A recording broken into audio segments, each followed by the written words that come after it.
Hi, it's Mark at 914 Rubber here. Today I'm going to show you how to change out your alternator wiring harness without having to drop the entire engine. It's also handy in being able to change the alternator without having to go through the whole process of dropping the engine also.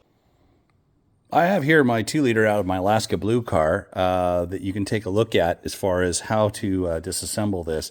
We've got 2 screws right here, 1 screw here. This is part of the wiring harness, and as you take a look at it, you can see this one's a little crispy here. Looks like it's gotten a little bit of heat, but all in all, this one looks like it's in fairly decent shape until we get down to the part that plugs into the board here. Looks like what they've done is just put a little additional tape around these for some reason. This one isn't too crispy, but you'll see there are some burn marks in the wiring harness itself that indicate that this wire's actually gotten quite hot, and what's underneath here is probably a little baked out. So this is a little bit crunchy right now. I'm not going to break it in half or anything, but I'll be replacing this one also. Show you exactly what we're taking apart right here. Here's the 2 that I pointed out that are on top. As you can see, my vehicle here is already missing these 2, so my job's a little easier. Looks like the engine's compartment seal has been tucked up around there, so I'll be able to reset that as I put this back together. So we've got the 2 screws right here that I mentioned, and then on the very front there's a screw here, and one on the very bottom itself of the unit, so you can see where those screws are at. They're a little harder to get to, but this one in particular is probably the most difficult, so we'll film that as we get to it. Something I like to point out while I'm here, as you can tell, the cover for the relay board here is a little bit different than what some of you might have seen. This is a 72, and what's happened is this is a full-size cover. The later style has a slope to it where it is relieved for the retractable seat belt to bolt up. So this is a intact, original, full-size, early relay board cover. You don't see too many of these. We actually make these for those of you that need them, and they are superseded with the slant nose part that also works in this position too. You can't actually pull this cover off to get to the other part of the alternator wiring harness easily without removing it. There's a screw that is actually right here, and when you take that screw out, you'll be able to slide that out to remove the cover. So now that I've removed the cover, the only thing I have left to do here is to remove the one side that goes to the relay board, which is right here. And I can start disassembling the tin and getting ready to take the panel out and remove the cap here to loosen the alternator so that I'll be able to get the belt off and get to it. Well, I'm on the bottom side of the car now, and as you can see, I've got the one screw right here that I've got pretty good access to. I'm going to soak that with a little bit of parts blaster. Hopefully that'll come out fairly easily. It looks like these have been removed not that long ago, so there's a possibility that these might come out easy, we hope. There is the other screw on the back side there that somebody has had the foresight to actually replace with a hex nut. So I'm hoping that's going to make my life a little bit easier. I was quite fortunate that it actually came out pretty good, actually quite easily. Looking at the hex bolt that's been put in here, that is really an intelligent thing to do for this particular one, being as you don't have any real room to get at it with a screwdriver, yet alone put anything on it. So I'm using one of these ratcheting box wrenches and a couple of the Harbor Freight $1.70 specials here for lighting. But highly recommend replacing that particular one with a bolt, and I can tell this one's going to come out fairly easily. Now we have the other bolt out the side, we're just going to go ahead and take this panel and pull it down through to get it out of the way. It's going to take me a little rotating here and negotiating, but it does look like I'll be able to pop it down. Unfortunately, I can't do that while holding the camera. Now that I have that section removed, you can easily see how we can access the front of the alternator here to be able to remove and change the belt. You can also see that there's a secondary cover on the inside here that uses exactly the same type of cover. I wasn't really sure because most of those seem to be missing on cars I've seen previously. Fortunately, this vehicle is pretty unmolested, so I see all sorts of things on this car that are unique to it and it itself. Another one of the things that I came across on this one is it actually has the factory undercoating. It's this gray material right here that I originally thought was like overspray. You can kind of sort of see the paint underneath it as it's actually kind of melted it in, but it's kind of unique. Anyhow, as you can see, I've got that removed, and what I'm going to do now is remove the belt, and then I'm going to go ahead and take the bolts out to be able to remove the plate that the alternator is on. Give you a better idea what we're dealing with, I have another engine right here as well as this plate. So this bolt right there is going to have to come off as it attaches to the plate right there. This bolt's already been removed, so no need to worry about that one. This one's off the bottom.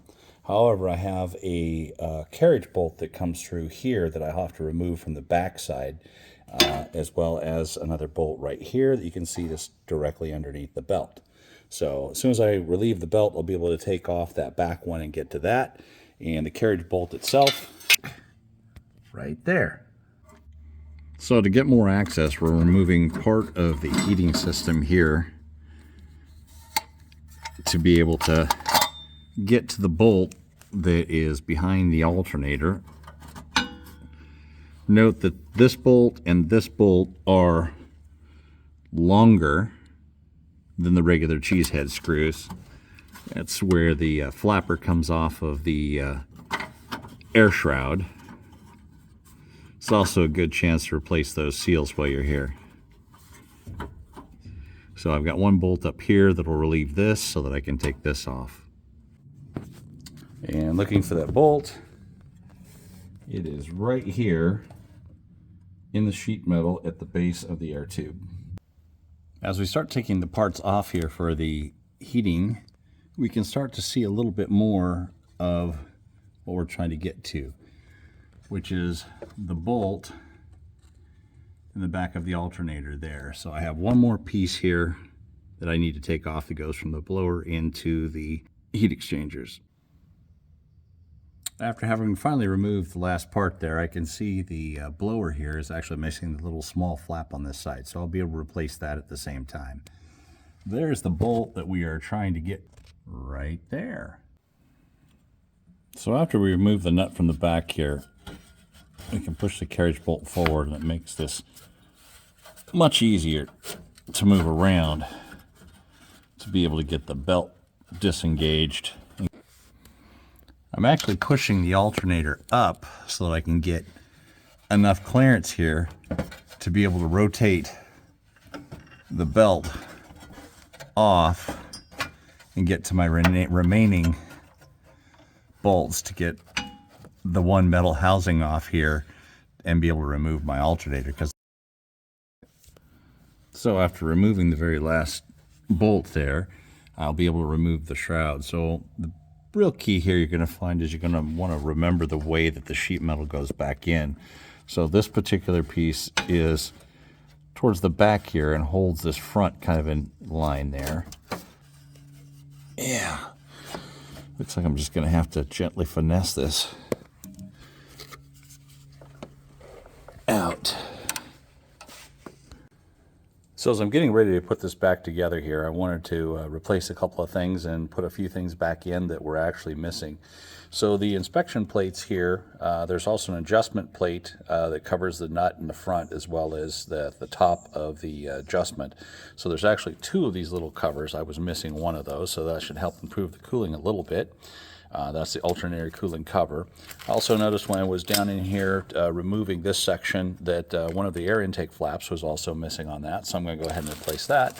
And then I've got these nice new silicone seals that I can use to replace right here when I put that back together. With the positive cable attached, I've got my plug securely seated. I'm going to go ahead and close this up, but this is what this looks like. I've got my grommet also completely engaged. So I talked a little bit about replacing a few things while I was here. This is one of the flappers I'm going to go ahead and replace while I'm down here, and I have enough clearance to be able to do that. And the foam seal goes towards the inside so that it doesn't vibrate. So I'd also like to point out that we also provide the little drive pin that installs these two. So the boot right here is going to need to be attached, as well as the carriage bolt that comes through only has one direction that it can set, and the carriage bolt itself has the head on the outside, and then we'll be attaching the nut in the back and the inside here. We're going to make sure that we've got the boot attached first, then we're going to go ahead and mount it in position using that bolt and just loosely tighten that down. So I'm starting to button up my connections down here and tighten everything down. I replaced one of the nuts here that was kind of stretched. I've got my cooling hose connected to the back. I went ahead and I've attached the adjustment screw and tightened it down just enough so it holds the bolt in the slot as it's supposed to. I also have my belt on right here, and everything is just loosely tightened at this point. This section roughly put together here. I just have the nut lightly tightened in there, and I've got the gasket already installed in. I'm going to have to go ahead and pull that over and make sure that the silicone gets up underneath between both pieces of metal there to make sure that it seals. But it's much easier to start this here than it is to try and do it under the car. Okay, as you can see, we've made a little bit of progress here, getting everything hooked up. I'm going to have to reroute that wire a little bit. I'll zip tie that on, probably to the bar over here to keep that out of the way. So we've got our heat exchange components hooked back up. I've got everything in there with the new flapper, as well as the seals that are required there. So we got everything back in, and I've got everything bolted down nicely here. I've changed out some of the hardware into the stainless. I like to use that just because it doesn't rust, and with the Allen heads, it's a little bit easier to remove those if you need to later. So anyhow, I've got that going in. I'm going to hook up the rest of the heat flapper valve here and the hoses, and we'll be done. Coming out of the back here, I've routed the positive cable through to the starter there, and I've tightened that all down. That's good to go. The battery is still disconnected, and we're going to go ahead and hook the rest back up. But really, the last thing you have left to do is just be able to set the tension on the alternator here, and that is actually perfectly tensioned right there. You can tell by putting your finger on the belt, and I really can't show you. Well, I'll give you a shot right here. And you don't want to get more than 1/4 of a turn. So what I did then is I went ahead and I fired up the engine, and I checked it to make sure that it didn't back off any, and then I retensioned everything down. I went and put all of the screws in that we had out, and I'm going to go ahead and put the last piece of the cover here on the relay board, and she'll be good to go.